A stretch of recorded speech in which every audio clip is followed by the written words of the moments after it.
어른들은 항상 이렇게 말했죠. 야, 기술 배울 시간 있으면 영어 단어 하나 더 외워라. 무조건 공부해서 의사, 변호사 되어야 인생 핀다. 귀에 딱지가 않도록 들으셨을 겁니다. 그런데 어쩌죠? 2026년 오늘 그 인생 성공 공식이 공식적으로 폐기 처분되었습니다. 유통기한이 끝난 지도 지금 AI가 가장 먼저 사냥하고 있는 먹잇감이 누군지 아십니까? 육체 노동자가 아닙니다. 바로 당신이 그토록 우러러보던 대한민국 상위 1% 사자 직업들입니다. 단순히 겁주는 거 아니냐고요? 천만에요. 한국은행이 내놓은 이 섬뜩한 성적표를 보십시오. 무려 341만 개. 지금 대한민국 일자리의 12%가 AI로 대체되고 있습니다. 만약 상위 25% 직군까지 합치면 그 수는 400만 개에 육박합니다. 그런데 진짜 충격적인 건 뭔지 아세요? AI 노출 지수 1위, 즉 가장 먼저 책상을 빼야 할 사람이 공장 근로자가 아니라 상위 1% 지능을 가졌다는 일반 의사라는 사실입니다. 뒤이어 회계사, 변호사까지. 암기 잘하는 모범생들이 가장 먼저 멸종 위기에 처한 이 기막힌 아이러니. 반대로 가수나 성직자는 살아남는다고 하니 도대체 우리가 믿었던 세상은 어디로 가버린 걸까요? 혹시 대기업 사원증이 여러분의 인생을 지켜줄 방패라고 믿고 계십니까? 그 믿음, 지금 당장 쓰레기통에 버리셔야겠습니다. 롯데케미칼, LG화학, 포스코. 이름만 들어도 든든했던 대한민국 산업의 고함들이 지금 구조조정의 시퍼런 칼날을 휘두르고 있습니다. 중국발 공급 과잉이라는 거대한 파도가 덮치자 기업들은 배를 살리기 위해 선원인 여러분의 책상을 가장 먼저 바다로 던져버리고 있는 겁니다. 경제학자들은 이걸 점잖게 고용 없는 성장이라고 부르더군요. 하지만 당하는 입장에선 그게 아닙니다. 이건 성장을 위해 아예 사람을 갈아 없애버리는 바야흐로 고용 삭제의 시대가 열린 겁니다. 자, 회사에서 쫓겨났다고 칩시다. 그런데 진짜 지옥은 문 밖을 나서는 순간부터 시작됩니다. 여러분은 65세까지 일하고 싶으시죠? 하지만 현실은 냉혹합니다. 통계가 말해주는 대한민국 직장인의 평균 은퇴 나이는 고작 56세. 그런데 국민연금은 언제 나옵니까? 65세입니다. 이 텅 빈 9년의 공백. 우린 이걸 소득 크레바스라고 부르지만 사실상 생존의 진공 상태나 다름없습니다. 숨만 쉬어도 한 달에 최소 248만 원이 필요한데 들어오는 돈은 영원인 이 기막힌 9년을 도대체 맨몸으로 어떻게 건너시겠습니까? 미래를 이야기하기 전에 질문 하나만 하겠습니다. 여러분은 2055년에 몇 살이 되십니까? 정부가 내놓은 제5차 재정계산은 아주 냉혹한 시나리오를 확정했습니다. 바로 그 해, 대한민국 국민연금 국간이 완전히 바닥난다는 겁니다. 1755조 원까지 쌓였던 돈이 썰물처럼 빠져나가 마이너스 47조 원이 되는 순간. 이게 무슨 뜻인지 아십니까? 지금 태어나는 아이들이 월급의 30%를 세금으로 떼어가야 우리에게 연금을 줄 수 있다는 뜻입니다. 사실상 폰지 사기나 다름없는 폭탄 돌리기죠. 지금 길거리에서 폐지를 줍는 어르신을 보며 혀를 차셨습니까? OECD 노인 빈곤율 1위 39.7%라는 이 부끄러운 숫자가 30년 뒤 텅 빈 금고 앞에서 망연자실에 서 있을 바로 당신의 미래일 수도 있습니다. 노후가 두려워 결혼이라도 해서 힘을 합치려 했더니 이번엔 입구에서 경비원이 막아섭니다. 2026년 사랑하는 사람과 가정을 꾸리는 데 필요한 입장료가 얼마인지 아십니까? 무려 3억 6천만 원입니다. 결혼이 이제 누구나 하는 보편적 제도가 아니라 샤넬 가방처럼 돈 있는 사람만 누리는 사치제가 되어버린 겁니다. 비용의 84%가 집값인데 서울에서 아파트 전세라도 얻으려면 부모님 도움 없이는 어림도 없죠. 그래서 요즘 청년들은 아주 기이한 선택을 합니다.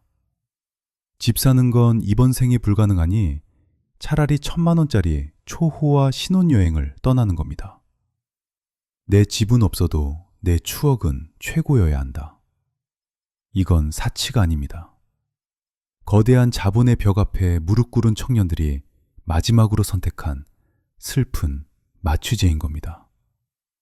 자, 이제 우리가 마주해야 할 가장 잔인한 숫자를 공개합니다. 11.02. 이게 무슨 암호냐고요? 바로 2024년 대한민국 아파트 값의 5분위 배율, 즉 상위 20%와 하위 20%의 가격 차이가 무려 11배를 넘어섰다는 뜻입니다. 역대 최고치죠. 부자들이 사는 집이 12억 8천만 원을 찍을 때 서민들의 집은 고작 1억 1천만 원에 머물러 있다는 겁니다. 이게 단순히 빈부격차로 보이십니까? 아닙니다. 이건 근로소득으로는 평생 숨만 쉬고 일해도 절대 넘어설 수 없는 완벽하게 복원된 21세기 신분제의 성벽인 겁니다. 상황이 이렇다 보니 전 국민이 똘똘한 한 채를 찾아 서울 강남으로 한강변으로 불나방처럼 몰려듭니다. 반면 지방은 어떻습니까? 빈집이 늘어나고 미분양이 쌓여 도시 자체가 소멸해가는 유령마을이 되어가고 있죠. 자산이 자산을 낳는 속도가 월급이 오르는 속도를 비웃는 세상. 사다리는 끊겼고 성문은 닫혔습니다. 지금 청년들이 느끼는 좌절감은 단순한 박탈감이 아니라 이번 생은 글렀다는 생물학적 포기 상태에 가깝습니다. 그런데 여기서 정말 기이한 코미디가 펼쳐집니다. 집 살 돈도 없고 노후도 불안한 이 나라 사람들이 명품 소비는 세계 1등이라는 사실입니다. 1인당 명품 소비액 325달러. 그 돈 많다는 미국도 중국도 제치고 우리가 맨 꼭대기에 섰습니다. 가장 가난해질 위기에 처한 세대가 왜 가장 비싼 가방을 들고 거리를 활보하는 걸까요? 전문가들은 이걸 이민자적 심리라고 부르더군요. 내 나라에 살면서도 마치 낯선 땅에 떨어진 이민자처럼 끊임없이 내가 실패자가 아님을 증명해야 하는 강박에 시달린다는 겁니다. 집이라는 거대한 목표가 좌절되니 샤넬백이라도 사서 당장 내 눈앞에 초라함을 가리는 것이죠. 그러니 함부로 손가락질하지 마십시오. 저 화려한 명품들은 사치가 아니라 무너지는 자존감을 지탱하기 위해 그들이 마지막으로 입은 슬픈 갑옷일지도 모르니까요. 국가라는 거대한 방파제가 무너지고 있다는 걸 눈치챈 사람들은 이제 각자 도생의 구명정에 올라타고 있습니다. 2026년 금융시장의 화두는 투자가 아닙니다. 바로 생존입니다. 정부가 연금계좌 세액공제 한도를 900만 원으로 늘리고 ISA 만기자금까지 합치면 최대 1,200만 원까지 혜택을 주겠다고 발표했죠. 이게 과연 정부의 선물일까요? 천만에요. 이건 정부가 보내는 일종의 구조 신호이자 자백입니다. 국가 재정으로는 당신들의 노후를 책임질 수 없으니 지금부터 세금 깎아줄 때 알아서 제 살 길 찾으라는 서늘한 경고장인 겁니다. 그래서 지금 여의도 금융가에서는 총성 없는 전쟁이 벌어지고 있습니다. 증권사들은 ISA 만기자금 유치를 위해 현금을 뿌리며 고객을 끌어모으고 있고 개인들은 마른 수건을 짜내듯 자금을 모아 사적 연금이라는 벙커를 짓고 있습니다. 수익률, 그건 나중 문제입니다. 일단 2055년에 닥칠 국민연금 고갈이라는 쓰나미 앞에서 내 가족이 올라탈 작은 뗏목이라도 만들어야 한다는 절박함. 그것이 2026년 대한민국 재테크의 슬픈 현주소입니다. 이야기를 마치며 다시 처음으로 돌아가 봅니다. 2026년 대한민국은 인구, 기술, 불평등이 뒤엉킨 복합 위기의 임계점을 넘었습니다.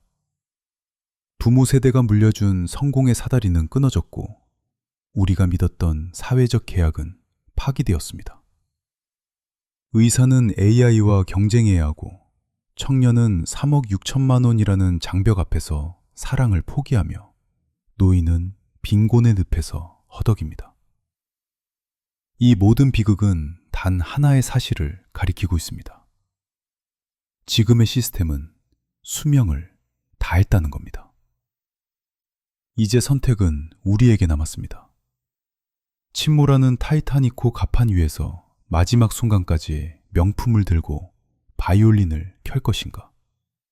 아니면 지금이라도 기관실로 내려가 낡아빠진 엔진을 뜯어 고칠 것인가?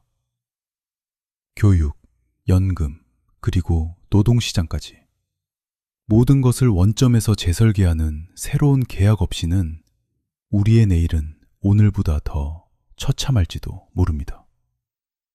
불편하지만 반드시 마주해야 할 진실, 외면하지 않고 끝까지 지켜보시겠다면 저와 함께 이 차가운 현실을 계속 파헤쳐 주십시오.